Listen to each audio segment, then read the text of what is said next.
and welcome back to Cuckoo for Books. My name is Salva and today I have a huge, and I mean huge, haul for you guys, plus an unboxing from all the things I ordered from Society6.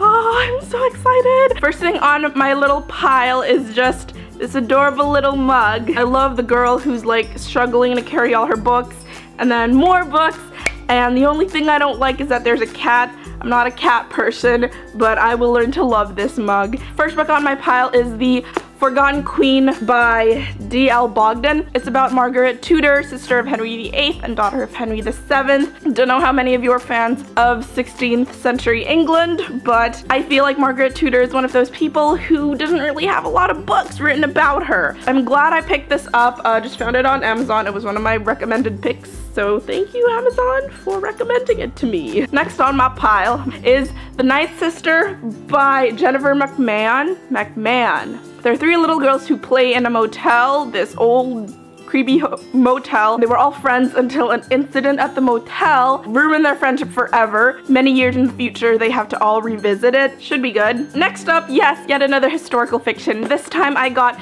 The Confessions of Marie Antoinette by Juliette Gray. This is the third book in her Marie Antoinette series. I was actually reading the second book on the way to LA and the trip, and I think it just got me all riled up for some historical fiction, and this was a book that I could not find in any bookstore. Ordered it on Amazon, and I'm really excited to finish up this trilogy. Okay, so these next two books I am probably the most excited about. They're a novella plus a book 7 of a series that I loved way back in 7th grade that finished and I thought it was over and done with, and then one day one of my author friends, Miss Mina Esguerra, tweeted that she was reading a novella about this certain book, and I was like, excuse me, there's a novella out? And then she said, yeah, and there's a 7th book coming out, and I just freaked out. I am talking about none other than Meg Cabot's The Mediator series. I am so excited for this. J.K. Rowling, you remember the freak out session that happened when she announced the Fantastic Beasts movie? That's what I felt when I learned about these. One of the YA purchases I got on this little book haul is Burning by Danielle Rollins, and it takes place in an asylum or a home for troubled girls, which, as you guys know, is my favorite setting. There's this little girl who shows up at the correctional facility as a patient, and then suddenly strange, mysterious things are happening, and our protagonist has to figure out what the heck is going on. Yay, another historical fiction. I'm sorry for people who aren't fans, but I'm a huge fan, and there are quite a few on this list. This is Cece, An Empress of Her Own by Alison Pataki. Cece is the nickname of Empress Elizabeth of Austria. Again, another historical figure that I feel doesn't get as much attention as Cleopatra or Anne Boleyn or blah blah blah, or all those people, so I'm so glad there's this huge hefty volume about her. And look, 20% off! Who's a fan of Hamilton?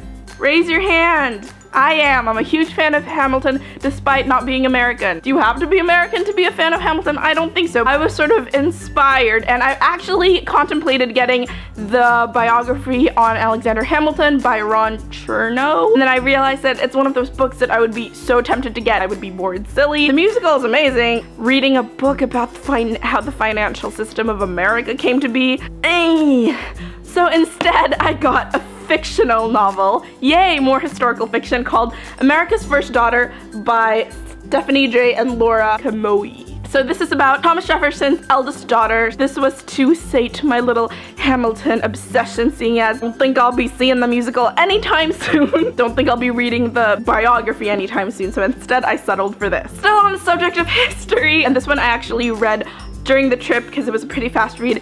It is Scarlet Women by Ian Graham, The Scandalous Lives of Courtesans, Concubines, and Royal Mistresses. Yes, so all the sexy ladies of history. It's thin, so I feel like the author didn't get the chance to delve into each courtesan as deeply as regular biographies, but it was still a fun read. Learned about so many characters that I never knew.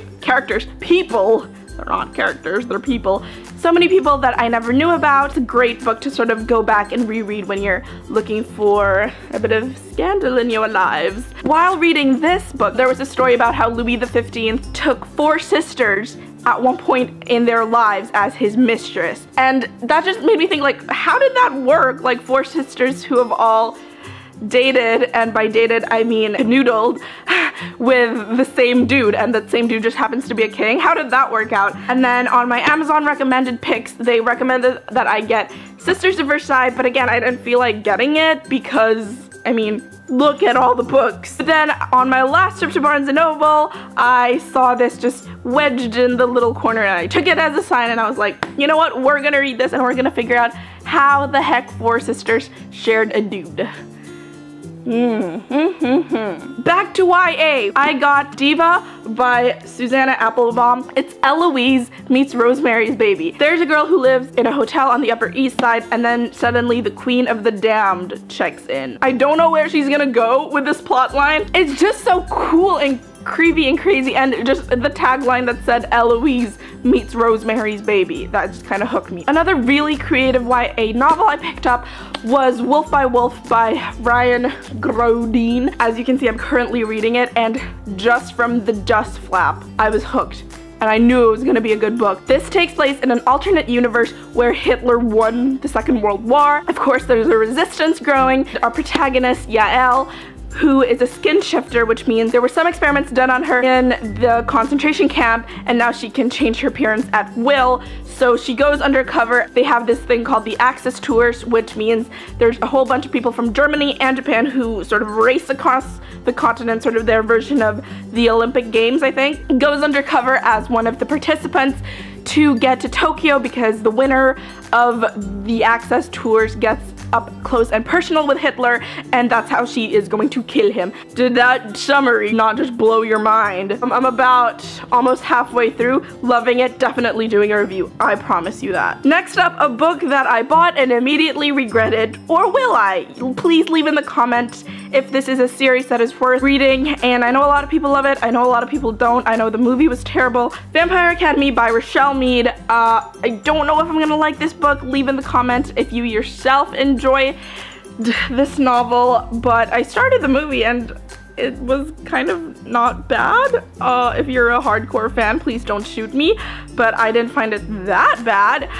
It was definitely a bit lame, but it was no Percy Jackson. If it's a must, like I'm missing a huge part of reading by not reading this book, do leave it in the comments. But if you think it's a horrible book and I shouldn't waste my time reading the series, also leave the comments. But don't get into a comment war down there. Please don't. This book I read also on the trip because I was there for quite a while and finished a few books. Gonna go right out and say that I did not like this. It is Harmony House by Nick Sheff. If you're looking for a creepy book, this isn't it. This is much more Carrie-esque in the sense like overly religious parents. At the beginning of the book, there was this really inappropriate, offensive joke about how people with mental disorders sort of are more accepted by universities. Like if you're gonna write in your college essay that you are either bipolar, OCD, or schizophrenic, then the college essays people will love you. Our main character tells her friend like, oh, maybe you should fake being a schizophrenic, bipolar, OCD person, and then you'll get in. And I just thought that was the most offensive thing ever.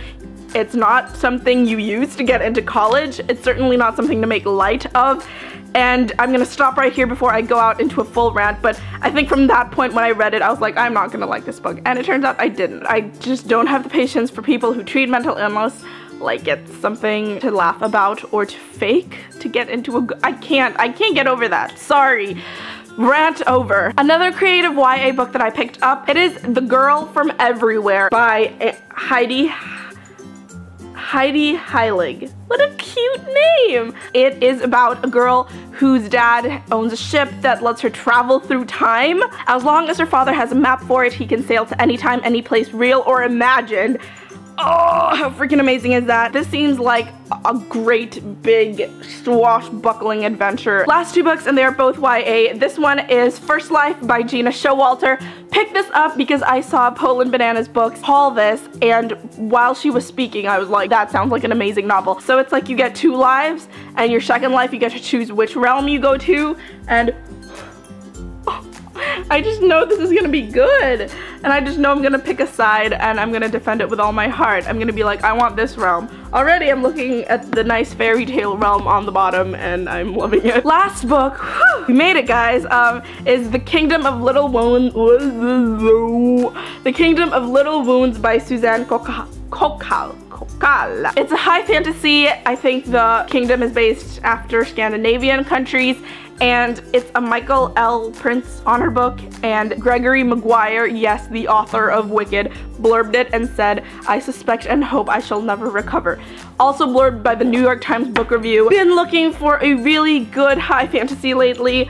This just might be it. Loving the intricate cover. It's also a Publisher's Weekly Best Book of the Year. Why have I never heard of this book before? It's a pretty hefty tome, but I am gonna get around to reading it, I promise. And that is the last book. Let's go to the unhauling. The unboxing. Unboxing! I don't know how these videos go. I don't know how I'm supposed to start. I know what this one is. I'm gonna start off with this because I'm freaking excited to see it. It is a Rattle the Stars phone case. Rattle the Stars is sort of the tagline, as you may or may not know, of Sarah J. Maas's Throne of Glass. My favorite quote. I asked her to sign one of her books with it when I met her. Love it. Love the black and gold theme. I'm gonna use this right away. Right away. As soon as I figure out where I put down my phone. Second, don't know what this is. Is this how unboxings work? There is no actual box involved. More ripping. It's a Rattle the Stars tote. It's a huge ass tote, which is perfect for gymming, because when I gym, I want to go ahead and rattle the stars when I gym. There's no space for my face, so I'm just gonna hold it up. And it says, I really should stuff this into a pillow, but ain't nobody got time for that. Between the pages of a book is a lovely place to be. These three things, so the tote, the bag, and the phone case, they're all from an artist named EVCO. I'm sorry, I don't know if I'm pronouncing your name right, but I always see her things on Twitter, and they're all so freaking amazing. And now I finally have some products of my own, and I gotta say her artwork is just genius. I'm gonna link down below her Instagram account and her Society6 page. You should really check it out because they're freaking amazing. I wasn't paid to say those things, but Evie, if you're out there and you wanna pay me, go ahead. Smells kind of funky. This is yet another EVCO package. It is a Grisha t-shirt, and it says, "Fine, make me your villain." And it's got Morozova Stag on it, and it's just so pretty. Guess who's gonna be bookstagramming with these things soon? They're a set of cards, and I'm just gonna pull them out. Again by EVCO, crazy talented woman. From Six of Crows, and it says, "No mourners, no funerals." I'm gonna frame this and keep it on my high fantasy shelf.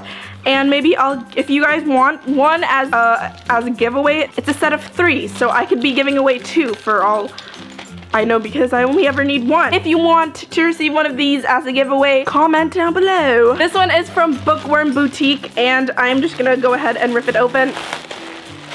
My little Bookworm Boutique cushion that says "My heart belongs in the library," I feel needs a little buddy, and so I got books are full of wonderful worlds to explore, and that is one of my favorite things about reading personally, is that you can explore so many worlds. These ones are also from EVCO, and the first one is just a nice cushion that's got books and flowers on it. This is also probably one of my favorites, and it says, "Just read."